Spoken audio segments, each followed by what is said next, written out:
Ladies and gentlemen, welcome aboard. My name is T Captain X, and we have a new tactical rifle. And your first thought or maybe fear is this going to be as bad as the AUG M16 back in Season 1, Season 2 of Warzone, Cold War? And I'm here to tell you, I don't think it's quite that bad.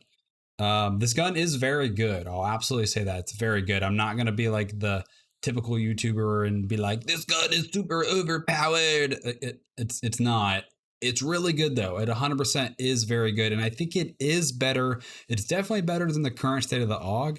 And I think it is better than the M16 as well. So if you like burst rifles, I 100% say you should go unlock this and level this thing up because it is good. I think it absolutely fits into the meta, the top tier kind of primary guns of Warzone. But like I said, I don't think it's like pre-nerf AUG level good. So let's talk about the data. I did some testing. I'm feeling like, JGod True Game Data over here. I'm sure they're going to have videos out here soon with this. But I wanted to go ahead and do some basic testing and kind of get an idea of where this gun sits. So I have the gun max level. I did some basic bullet velocity testing with the agency suppressor and all the different barrels. I found that all of the barrels, except for the cavalry lancer, have the same bullet velocity. All of the barrels have about a bullet velocity of about 765 meters per second.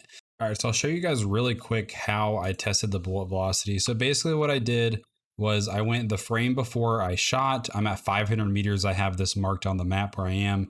This is with the cavalry lancer barrel, which is the one that ended up being the fastest. And basically I shoot and then I go frame by frame until, and what we're looking for is that we're looking for this first bullet to hit. And so basically I have it marked here already and it goes right there. So from there, you can just barely see it. It's very small.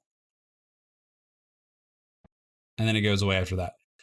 So it took all of these barrels took about 40 frames at 60 frames per second, which is 16.33 milliseconds or something like that.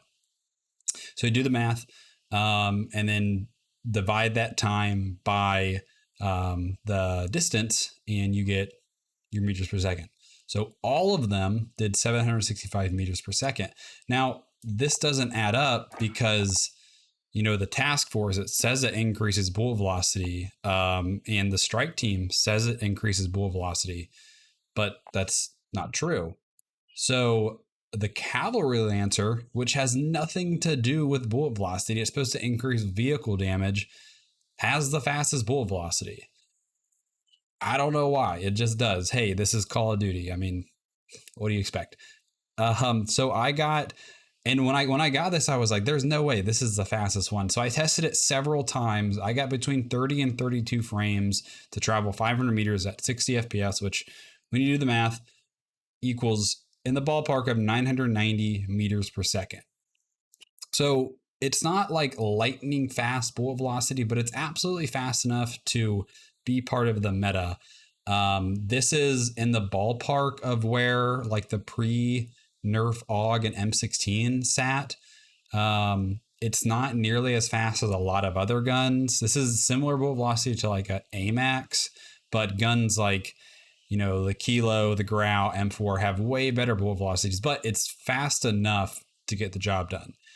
Now, there are a few other things I want to discuss, and comparing to the M16, it absolutely has very similar ADS. It has a faster fire rate, a little bit faster bullet velocity, and as far as I can tell, the same damage profile. It is a 2-burst kill if you hit one of your shots as a headshot and the rest to the body, and it's a 3-burst if you hit all body shots. So when we talk about the rest of the loadout, it's the pretty standard. I didn't go in and test every single little detail. I'll be honest, JGod True Game Data are probably going to have videos out soon that are going to be way more detailed than mine, but mine is kind of the basics of what you need to know for this gun. So the loadout that I'd recommend after trying a few different setups is the agency silencer, cavalry lancer barrel, talking about the bullet velocity. Now, in a second here, there is a very interesting thing about the task force, though, that I'm going to talk about here in just a second.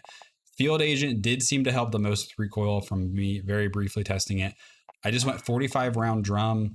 I think that's plenty for ammo, and I'm assuming the others are going to hurt your ADS speed more as long as they hold true to the other setups. Now, I highly recommend using the Susat multi-zoom, and basically the Susat reduces a lot of the visual recoil. There is a lot of visual recoil with this gun where it kind of like shakes kind of horizontally a little bit as you're shooting the gun. The 3 times is absolutely an option. It has a little bit faster ADS, not a whole lot. But I really like the feel of the Susat personally. So one thing that was super interesting was the Task Force barrel's recoil. It has way less recoil than all the other barrels. I don't know why. So I'll pause it here. This is the Task Force one right here. This one, I believe I was testing a few. I think this was like Strike Team. I think this was Cavalry Lancer. They're all kind of pretty similar. I don't think it really made it that much of a difference from barrel to barrel. But man, the Task Force, like I said, way less recoil, but you're going to have about a little more than 200 meters per second less in bullet velocity. It was sitting at about 765. So you'd have to make that decision. Do you want super low recoil or do you want a little better bullet velocity? I think for me, when you add the Susat multi-zoom and you add the cavalry, the recoil is not that bad. It's kind of the Susat really reduces a ton of that visual recoil. And so, like I said, I think that's going to be the way to go, but this is absolutely an option. And then this right here is basically just like taking one burst at a time.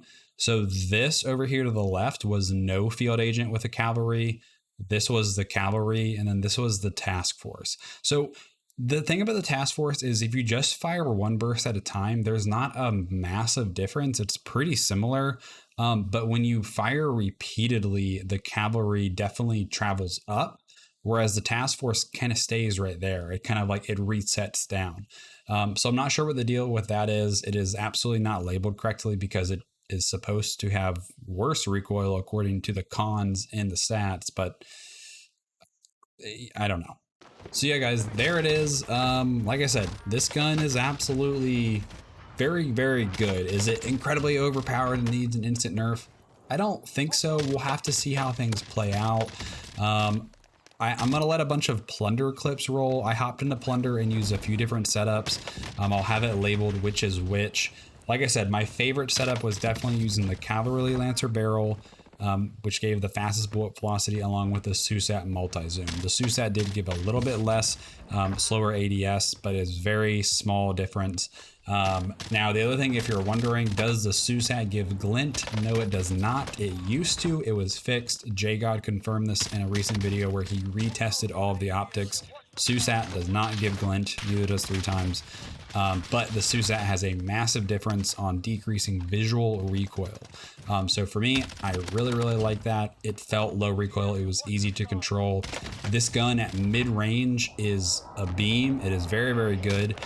However, one thing I will say is the AMAX, as far as I know, did not get nerfed today. It wasn't mentioned in any patch notes unless it was like secretly nerfed. I think the AMAX, if you can control the recoil, I think the AMAX is still a little bit better than this, because the time to kill for that is going to be basically on par with what this is if you're getting a 2 burst, meaning you're hitting at least one of your bullets as a headshot and the rest of your bullets are all landing, which the chances of that are not always the highest. This is, I think, the best tactical rifle choice there is. I think it's better than both the M16 and the AUG right now.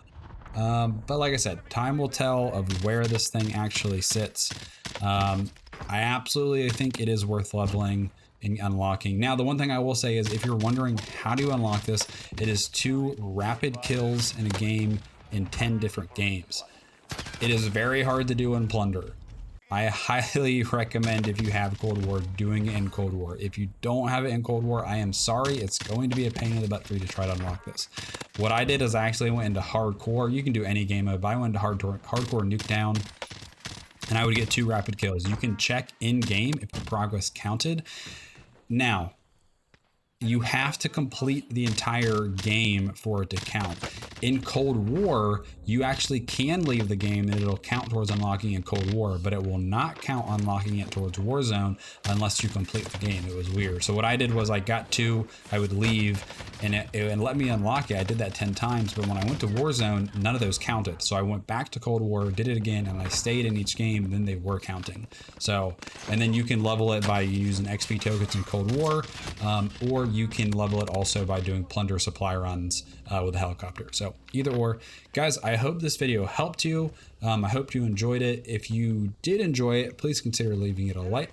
And as well, if you like Warzone content, if you like videos like what JGod, True Game Data do, I do also different loadout gameplay videos, all sorts of stuff, please consider subscribing to my channel. I am a new and aspiring content creator of Warzone. I also stream on Twitch at TCaptainX. So if you want to check me out, drop in, say hello. I'd greatly appreciate it. Guys, I hope you have a great rest of your day.